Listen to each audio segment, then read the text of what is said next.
وہ ایک ڈاکٹر تھے۔ اکثر ایسا ہوتا کہ وہ نسخے پر ڈسپینسر کے لیے لکھتے کہ اس مریض سے پیسے نہیں لینے، اور جب کبھی مریض پوچھتا کہ ڈاکٹر صاحب آپ نے پیسے کیوں نہیں لیے، تو وہ کہتے کہ مجھے حیا آتی ہے کہ جس کا نام صدیق، عمر، عثمان، علی، خدیجہ، عائشہ اور فاطمہ ہو تو میں ان سے پیسے لوں۔ ساری عمر انہوں نے خلفائے راشدین، امہات المومنین اور بنات رسول صلی اللہ علیہ وسلم کے ہم نام لوگوں سے پیسے نہ لیے۔ یہ ان کی محبت اور ادب کا عجیب انداز تھا۔ ادھر امام احمد ابن حنبل رحمہ اللہ نہر پر وضو فرما رہے تھے کہ ان کا شاگرد بھی وضو کرنے آ پہنچا، لیکن فوراً ہی اٹھ کھڑا ہوا اور امام صاحب سے آگے جا کر بیٹھ گیا۔ پوچھنے پر کہنے لگا کہ دل میں خیال آیا کہ میری طرف سے پانی بہہ کر آپ کی طرف آ رہا ہے، مجھے شرم آئی کہ استاد میرے مستعمل پانی سے وضو کریں۔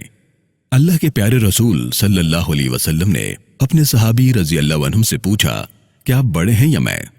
یعنی عمر پوچھنا مقصود تھی۔ صحابی نے عرض کیا کہ یا رسول اللہ، بڑے تو آپ ہی ہیں، البتہ عمر میری زیادہ ہے۔ مجدد الفسانی رحمت اللہ علیہ رات کو سوتے ہوئے یہ احتیاط بھی کرتے کہ پاؤں استاد کے گھر کی طرف نہ ہو، اور بیت الخلاء جاتے ہوئے یہ احتیاط کرتے کہ جس قلم سے لکھ رہا ہوں اس کی کوئی سیاہی ہاتھ پر لگی نہ رہ جائے۔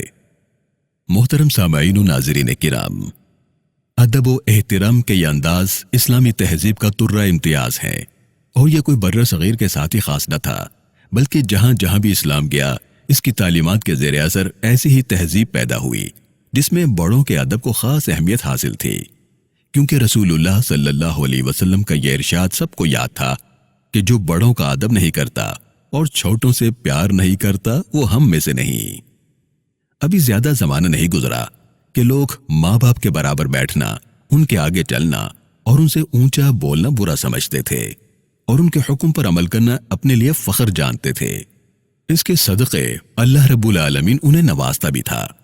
اسلامی معاشروں میں یہ بات مشہور تھی کہ جو یہ چاہتا ہے کہ اللہ اس کے رزق میں اضافہ کرے وہ والدین کے ادب کا حق ادا کرے، اور جو یہ چاہتا ہے کہ اللہ اس کے علم میں اضافہ کرے وہ استاد کا ادب کرے۔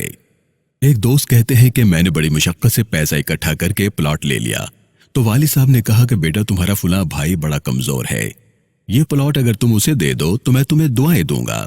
حالانکہ وہ بھائی والدین کا نافرمان تھا۔ اس دوست نے کہا کہ عقل نے تو بڑا سمجھایا کہ یہ کام کرنا حماقت ہے، مگر میں نے عقل سے کہا کہ اقبال نے کہا ہے اچھا ہے دل کے ساتھ رہے پاسبان عقل، لیکن کبھی کبھی اسے تنہا بھی چھوڑ دے۔ چنانچہ عقل کو تنہا چھوڑا اور وہ پلاٹ بھائی کو دے دیا۔ کہتے ہیں کہ والد صاحب بہت خوش ہوئے، اور انہی کی دعاؤں کا صدقہ ہے کہ آج میرے کئی مکانات اور پلازے ہیں، جبکہ بھائی کا بس وہی ایک پلاٹ اور اس پر ایک گھر ہے۔ والدین کی طرح استاد کا ادب بھی اسلامی معاشروں کی ایک امتیازی خصوصیت ہے، اور اس کا تسلسل بھی صحابہ کرام رضی اللہ عنہم کے زمانے سے چلا آ رہا ہے۔ حضور اکرم صلی اللہ علیہ وآلہ وسلم کے چچا کے بیٹے ابن عباس رضی اللہ عنہما کسی صحابی سے کوئی حدیث حاصل کرنے جاتے تو جا کر ان کے دروازے پر بیٹھ جاتے۔ ان کا دروازہ کھٹکھٹانا بھی ادب کے خلاف سمجھتے، اور جب وہ صحابی خود کسی کام سے باہر نکلتے تو ان سے حدیث لیتے، اور اس دوران سخت گرمی میں پسینہ بہتا رہتا، لو چلتی رہتی، اور یہ برداشت کرتے رہتے۔ وہ صحابی شرمندہ ہوتے اور کہتے کہ آپ تو رسول اللہ کے چچا کے بیٹے ہیں، آپ نے مجھے بلا لیا ہوتا تو یہ کہتے کہ میں شاگرد بن کر آیا ہوں، آپ کا یہ حق تھا کہ میں آپ کا ادب کروں اور اپنے کام کے لیے آپ کو تنگ نہ کروں۔ کتنی ہی مدت ہمارے نظام تعلیم میں یہ رواج رہا، بلکہ اسلامی مدارس میں آج بھی ہے کہ ہر مضمون کے استاذ کا ایک کمرہ ہوتا، تو وہ وہیں بیٹھتا اور شاگرد خود چل کر وہاں پڑھنے آتے، جبکہ اب شاگرد کلاسوں میں بیٹھے رہتے ہیں اور استاد سارا دن چل چل کر ان کے پاس آتے جاتے ہیں۔ مسلمان تہذیبوں میں یہ معاملہ صرف والدین اور استاد تک محدود نہ تھا، بلکہ باقی تمام رشتوں کے معاملے میں بھی ایسی ہی احتیاط برتی جاتی تھی۔ وہاں چھوٹا چھوٹا تھا اور بڑا بڑا۔ چھوٹا عمر بڑھنے کے ساتھ بڑا نہیں بن جاتا تھا، بلکہ چھوٹا ہی رہتا تھا۔ حضرت ابن عمر رضی اللہ عنہما کہیں جا رہے تھے کہ ایک بدو کو دیکھا، سواری سے اترے، بڑے ادب سے پیش آئے اور اس کو بہت سا ہدیہ دیا۔ کسی نے کہا کہ یہ بدو ہے، تھوڑے پر بھی راضی ہو جاتا، آپ نے اسے اتنا عطا فرما دیا۔ فرمایا کہ یہ میرے والد صاحب کے پاس آیا کرتا تھا تو مجھے شرم آئی کہ میں اس کا احترام نہ کروں۔ محترم سامعین و ناظرین کرام، یہ چھوٹے چھوٹے شہپارے، یہ چھوٹے چھوٹے واقعات ہمیں یہ سبق دیتے ہیں کہ ادب اور احترام ترقی کی منازل طے کرواتے ہیں۔ ادب اور احترام زندگیوں میں برکت عطا فرماتے ہیں۔